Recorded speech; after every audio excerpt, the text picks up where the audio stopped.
Huling araw na ng 47th ASEAN Summit sa Kuala Lumpur, Malaysia. Para sa update, magbabalita live mula sa Kuala Lumpur si Mobile Journal Julie Baiza. Julie.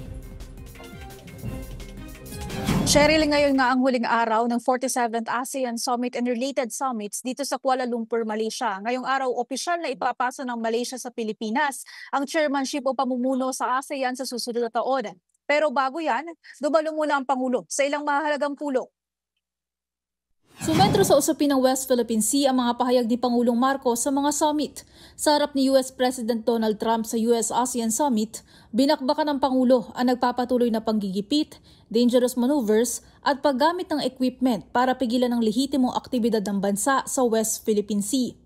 Nakababahala raw ang aksyong ito na naglalagay sa panganib sa buhay ng mga Pinoy at sa kaligtasan ng barko at aircraft ng bansa sa sarili pang maritime zones at airspace ng Pilipinas.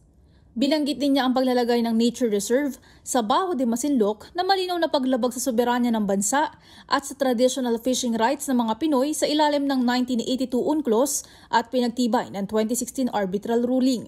Walang tinukoy na bansa ang Pangulo pero ilang insidente na ng panggigipit at harassment ng China ang ipinrotesta ng Pilipinas. Samantala, sumagot naman ang Malacanang sa akusasyon ni Davao Representative Pulong Duterte kay AFP Chief of Staff General Romeo Browner Jr. na isinusulong daw ang interes ng Estados Unidos kasunod ng deployment ng US Mid-Range Capability Missile System. Noong pa sinabi ng Pangulo, what can we expect from the Dutertes? They are pro-China. Lalo-lalo sinabi rin ni Commodore Tariela na itong mga naratibo na to ay pro-China. Kailangan lang pong lumakas din ang ating pwersa at hindi tayo magaya sa nakarang administrasyon na inutil na ituturing pagdating sa China aggression. Hinamon pa nito ang mga Duterte na mag-ingay at magsalita tuwing meron ding mga barko ng Pilipinas na binobomba ng water cannon ng China. Nagpaliwanag din si Castro sa kontrobersyal na larawan ng ASEAN leaders na hindi kasama si PBBM. Nangyari yan sa ASEAN-Japan Summit. Doon po at naipaliwanag din po sa atin, sinabi din po ni Sec. Dave Gomez na nangyari po yan, yung kanilang photo ops, ay nasa extended bilateral meeting pa po ang Pangulo with the UN.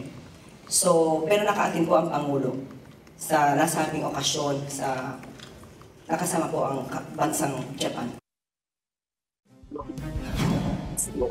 Cheryl, ngayong umaga, ilan sa mga dinaluhan ng Pangulo ang ASEAN-China Summit at sinaksihan din niya yung paglagda sa ASEAN-China Free Trade Agreement 3.0 upgrade. Mamaya pagkatapos naman ng nakatakdang turnover ceremony o yung paglilipat nga ng chairmanship ng Malaysia sa Pilipinas, magkakaroon din ng kapihan si PBBM kasama ang media delegation bago umuwi ng Pilipinas. Cheryl.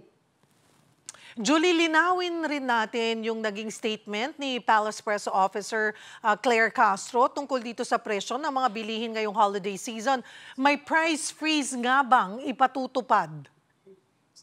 Cheryl, nilinaw ngayong umaga ni Palace Press Officer Claire Castro na walang ipatutupad na price freeze. Ang iniutos daw ng Pangulo sa DTI, yung patuloy na monitoring o pagbabantay at ugnayan sa stakeholders na hindi magpatupad ng price increase o pagtaas ng presyo sa prime at basic commodities ngayong holiday season hanggang sa pagtatapos ng taon. Cheryl, ang sabi ni Castro, marami na raw mga manufacturers at stakeholders yung nakikipag-ugnayan o coordinating dito sa naturang utos ng Pangulo.